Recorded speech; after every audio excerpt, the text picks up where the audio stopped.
Hi, ಎಲ್ಲ ಚೆನ್ನಾಗಿದ್ದೀರಾ ಅನ್ಕೊತೀನಿ.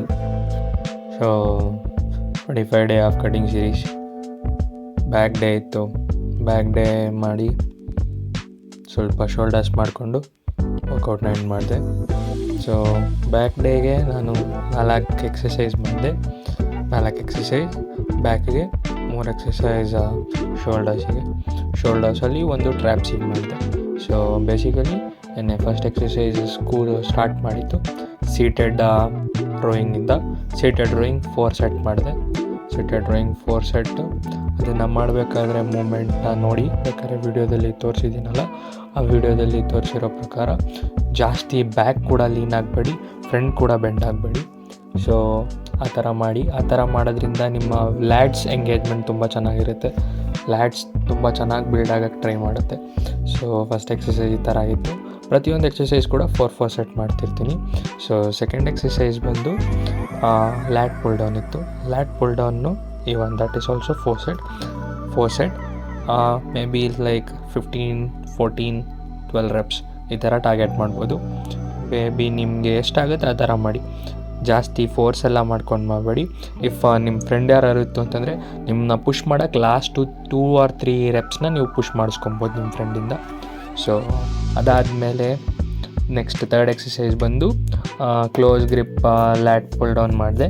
Close grip lat pull down ಕೂಡ 4 ಸೆಟ್ ಅದು ಮಾಡಿ. 4 ಸೆಟ್ ಅದರಲ್ಲಿ ಮಾಡಬೇಕಾದಾಗ್ಲೂ ಆಲ್ಮೋಸ್ಟ್ ಬ್ಯಾಕ್ನ ಸ್ಕ್ವೀಸ್ ಮಾಡೋಕ್ಕೆ ಟ್ರೈ ಮಾಡಿ. ಬ್ಯಾಕ್ನ ಸ್ಕ್ವೀಸ್ ಮಾಡಬೇಕು. ತುಂಬ ಸ್ಕ್ವೀಸ್ ಮಾಡೋದ್ರಿಂದನೇ ಮಿಡಲ್ ಬ್ಯಾಕ್ ಆಗ್ಬೋದು, ಲ್ಯಾಟ್ಸ್ ಆಗ್ಬೋದು, ತುಂಬ ಚೆನ್ನಾಗಿ ಎಂಗೇಜ್ ಆಗುತ್ತೆ.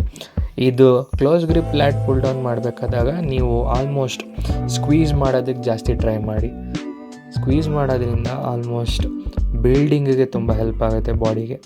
ಅದಾದಮೇಲೆ ಇದಾಯಿತು, ಸೆಕೆಂಡ್ ಎಕ್ಸಸೈಸ್ ಆಯಿತು, ಥರ್ಡ್ ಎಕ್ಸಸೈಸ್ ಆಯಿತು. ನೆಕ್ಸ್ಟ್ 4th ಎಕ್ಸಸೈಸ್ ಬಂದು ಬಾರ್ಬಲ್ ಬೆಂಟ್ ಓವರ್ ರೋಸ್. ಅದು ಕೂಡ 4 ಸೆಟ್ ಮಾಡಿದ್ದು. 4 ಸೆಟ್ಟಲ್ಲಿ almost you can see in the video that 90 degree angle form ಆಗೋ ಥರ ಬಾಡಿನ ಬೆಂಟ್ ಇಟ್ಟಿದ್ದೆ. ಜಾಸ್ತಿ ಅಪ್ರೈಟ್ ಇಟ್ಟಿರಲಿಲ್ಲ. 90 ಡಿಗ್ರಿ ಬರಬೇಕು. ಫುಲ್ ಫ್ಲೋರಿಗೆ ಸೇಮ್ ಪರ್ಪೆಂಡಿಕ್ಯುಲರ್ ಫೀಲ್ ಆಗೋ ಥರ ಬಾಡಿನ 90 ಡಿಗ್ರಿ ಇಟ್ಟು 90 ಡಿಗ್ರಿಯಲ್ಲಿ ರೋಯಿಂಗ್ ಮಾಡಿದೆ. ಅದನ್ನು ರೋಯಿಂಗ್ ಮಾಡಬೇಕಾದಾಗಲೂ ಒಂದು ತಲೆಯಲ್ಲಿ ಏನು ಇಟ್ಕೊಬೇಕು ಅಂತಂದರೆ, ಓವರ್ ವೆಯ್ಟ್ಸ್ ಹಾಕೊಂಡು ರೋ ಮಾಡಬೇಡಿ. ಜಸ್ಟ್ ನೆನ್ನೆ ನಾನು ಮಾಡಿರೋದು ಲೋ ವೆಯ್ಟಲ್ಲಿ, ಬಿಕಾಸ್ ಎಲ್ಲ ಸ್ಟಾರ್ಟಿಂಗಲ್ಲೇ ರೋಯಿಂಗ್ ಮಾಡೋಂಗಿದ್ದಿದ್ರೆ ನಾನು ಜಾಸ್ತಿ ವೆಯ್ಟ್ ಮಾಡ್ತಿದ್ದೆ.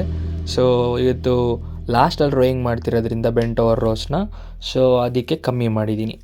ಸೊ ಇದರಲ್ಲಿ 10 kgs ಹಾಕಿ ಮಾಡ್ತಿದ್ದೀನಿ, ನೋಡ್ಬೋದು ನೀವು. ಸೊ ಇದರಲ್ಲಿ ಯಾವಾಗಲೂ ಕಂಟ್ರೋಲ್ ಮಾಡಿ ರೆಪ್ಸ್ ಮಾಡಬೇಕು. ಸೊ ಅಲ್ಲಿ ಮಾಡಬೇಕಾದಾಗ to and fro motion maintain ಮಾಡಬೇಕು. ಬಾರ್ಬೆಲ್ ಬೆಂಟ್ ಓವರ್ ರೋಸಲ್ಲಿ ನಾವು ಯಾವಾಗಲೂ ನಮ್ಮ ಪೊಸಿಷನ್ ಮತ್ತು ನಮ್ಮ ಸ್ಟ್ಯಾಂಡಿಂಗ್ ಮೂಮೆಂಟ್ ಮತ್ತು ನಮ್ಮ ಪುಲ್ಲಿಂಗ್ ಮೂಮೆಂಟ್ ಕರೆಕ್ಟಾಗಿ ಸ್ವಲ್ಪ ಸ್ಲೋ ಆಗಿ ಮಾಡಬೇಕು. ಆಗ ಬ್ಯಾಕ್ ಗ್ರೋ ಆಗೋಕ್ಕೆ ಮತ್ತು ಸ್ಕ್ವೀಸ್ ಮಾಡೋದಕ್ಕೆ ನಾವು ಟೈಮ್ ಕೊಡ್ತೀವಿ. ಗ್ರೋ ಆಗೋದು ಬೇರೆ, ಸ್ಕ್ವೀಸ್ ಮಾಡೋದಕ್ಕೆ ಟೈಮ್ ಸಿಗುತ್ತೆ. ಟೈಮ್ನ ಸ್ಲೋ ಆಗಿ ಮಾಡೋದ್ರಿಂದ ಪುಷ್ ಮಾಡೋದು, ಪುಲ್ ಮಾಡೋದನ್ನ ಪುಷ್ ಆ್ಯಂಡ್ ಪುಲ್ ಅಂತಲ್ಲ, ಇದು ಈಸೆಂಟ್ರಿಕ್ ಮತ್ತು ಕಾನ್ಸೆಂಟ್ರಿಕ್ ಮೂಮೆಂಟ್ ಅಂತಾರೆ. ಈಸೆಂಟ್ರಿಕ್ ಮೀನ್ಸ್ ಬಾಡಿಯಿಂದ ಅವೇ ಅಂತ ಅರ್ಥ ಮಾಡ್ಕೊಬೋದು. ಕಾನ್ಸೆಂಟ್ರಿಕ್ ಮೀನ್ಸ್ ಬಾಡಿ ಹತ್ತಿರಕ್ಕೆ ಅಂದ್ಕೊಬೋದು. ಸೊ ಈ ರೀತಿ ಆ ಎಕ್ಸಸೈಸ್ನ ಮಾಡೋದ್ರಿಂದ ತುಂಬ ಹೆಲ್ಪ್ಫುಲ್ ಆಗಿರುತ್ತೆ. ದೆನ್ ಶೋಲ್ಡರ್ಸ್ ಇತ್ತು. ಶೋಲ್ಡರ್ಸಿಗೆ ಫಸ್ಟ್ ಎಕ್ಸಸೈಸ್ ಟ್ರ್ಯಾಪ್ಸಿಗೆ ಮಾಡಿದೆ. ಟ್ರ್ಯಾಪ್ಸಿಗೆ 2-3 ಸೆಟ್ ಮಾಡಿ 2 ಸೆಟ್ಟು ಸೇಮ್. ಅದಾದಮೇಲೆ ನೆಕ್ಸ್ಟ್ 2 ಎಕ್ಸಸೈಸ್ ಇತ್ತು. 2 ಎಕ್ಸಸೈಸಲ್ಲಿ ಒಂದು ರೋಪಲ್ಲೇ ರೋಪ್ ಫ್ಲೈಸ್ ಮಾಡಿದೆ. ಆಮೇಲೆ ಲಾಸ್ಟ್ ಎಕ್ಸಸೈಸ್ ಬಂದು ರೇಡಲ್ ಟಾರ್ಗೆಟಿಂಗ್ ಲ್ಯಾಟ್ರಲ್ ರೈಸ್ ಮಾಡಿದೆ. ರೇಡಲ್ ಡಂಬಲ್ ಫ್ಲೈಸ್ ಅಂತ ಹೇಳ್ಬೋದು. ಸೊ ಈ ಥರ ಇತ್ತು ಇವತ್ತಿನ ವರ್ಕೌಟು.